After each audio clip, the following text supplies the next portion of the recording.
Hello YouTube, this is the Bucket coming at you today with my Tisas Duty PX9 Gen 3 unboxing video.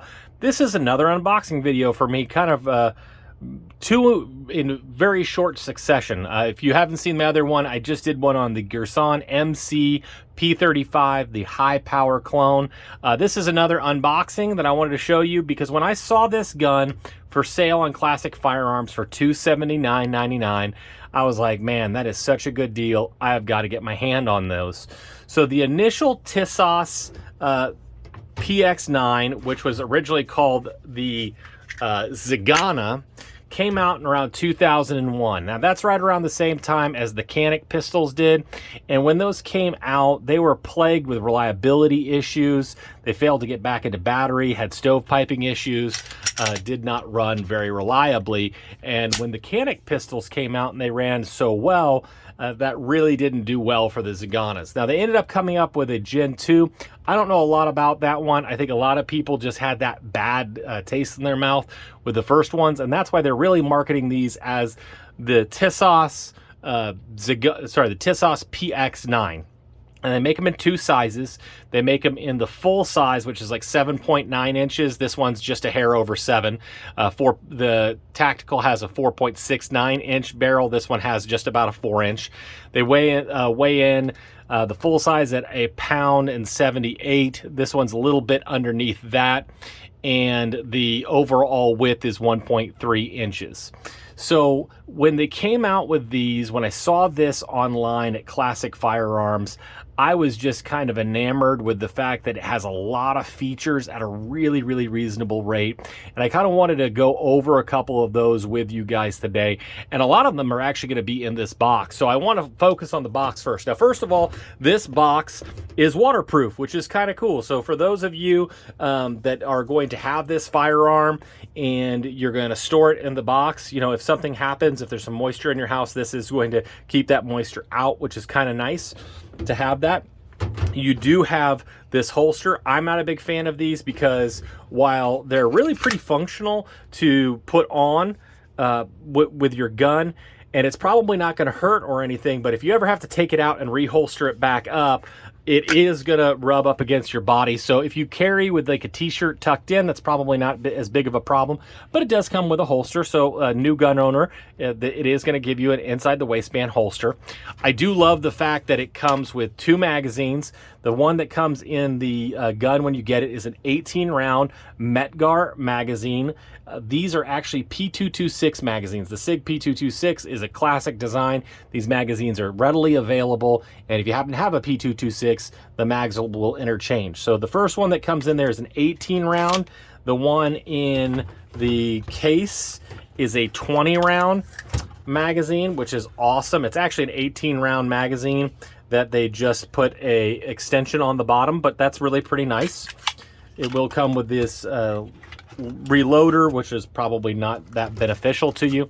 I do like the fact that these are kind of like the H&K VP series, where you'll have a small, medium, and large the grip panel inserts, which go right here and here. I like to run a small on my hand and then a large on the other side, so it fills my hand a little bit better. It also comes with 2 interchangeable back straps, but one of the cool things that is in here that it comes with is it actually comes with a tool. Get this out here, that you can use to actually drive out the pin that holds all of the grip panels together, which is really pretty nice because, you know what, a lot of us didn't, you know, I always ended up on my VP9 using a Allen wrench, but it's nice that they give you the tool, that they think about that. That's pretty cool. Also comes with an extra screw here, which I will talk about what I'm going to do with this extra screw. May come in handy. But it's really gives you a lot of interchangeability and really allows you to be able to adapt your gun the way that you want to. That Tisas really came up with a good idea here, or maybe the importer SDS did. So who knows? So you get that. You also get a brush, a cleaning rod. You also get a magwell insert that you could put on. So if you kind of wanted to run more of like a race gun, man, when you take this out, you just get more and more goodies. So you actually get a plate for an optic right there. You get some interchangeable fiber optics and some screws for mounting red dots. I'm going to talk to you about that here in a minute. I do like that the manuals are still, they put forth some effort on them. They're primarily black with some red inserts. They give you a lot of good information here and makes it, you know, explains to how to clean your gun, do a lot of different things here. It's really pretty awesome. Tisas did a good job. I really think they did really pretty good job on that. So when we go through here, put this in, when I started looking through this, I kind of thought, you know, I think what they may have done is when Canik came out with a TP9 SFX, which was really kind of a race gun setup, I think that Canik kind of said, we need to come up with a gun that will compete with that. And I think that's what they kind of did here, and they really did a really pretty good job. They didn't go the full race gun, but for most of us, we don't want that. This is really probably that perfect level of entry-level gun owner to give you kind of what you need, which is really pretty cool. So now let's look at the firearm. This is the duty size, so it's not going to be the full size. So this is going to be more of the Glock 19 size on this particular gun. I'll tell you, it feels really good in the hand. There's good texturing here. It's not overly smooth, but some people would probably want to get the grip tape on that. I don't think I need it. I love the fact that the mags really pop out. It's really easy to grab to all of the controls on this particular firearm. Like you could see me, that mag release, slide release, slide stop really fits really pretty nice in the hand. It does come with a flat face trigger with a red dingus on it, Picatinny rail on the front. As we saw before, it has a fiber optic front sight, a blacked out rear. Some of the literature, it says that these are suppressor level sights. They're definitely bigger sights, and you could use this sight to like get onto a belt for a one-handed manipulation of your slide. I don't know if I'd quite say it's full to suppressor height. Put comments down below if you think it would work that way.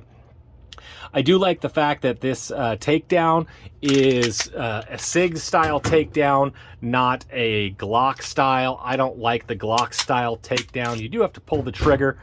When you get on the inside of it, you'll see that while the barrel is well lubricated, you will definitely want to put some oil on the gun on your slide if yours is anything like mine. Not bad, but it's been sitting for a while. I do like the fact that it has a dual captive recoil spring, which makes for easy disassembly and easy reassembly. The barrel seems to be in good shape. It looks like the style, the classic tilting barrel Browning design. It does have a polished feed ramp. It does have standard rifling, which is awesome. You know, just like everything I look at here seems to be that this was really well thought out and put together. Now, with the initial Zagana not having such a good reputation, we're definitely excited to get it out to the range and see if they kind of worked out some of those things that were a problem before. I will tell you that this does come with an RMR optic plate footprint, which is awesome. So I actually have already bought, let me get it out here, a Swamp Fox Justice red dot. So I'm going to take this to the range. We're going to go ahead and see how she operates, see how reliable she is.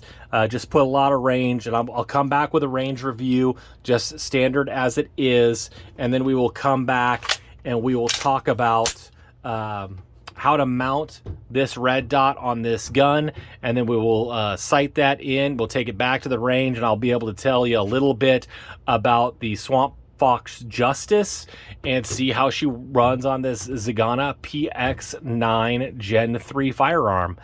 I want to thank you guys all for supporting the channel. All the likes, all the comments are really appreciated. Any shares that you could give me would be awesome. And as always, you stay classy, YouTube. Little baby bucket, do you want to live in California? No. Why? Because I'm not a compliment.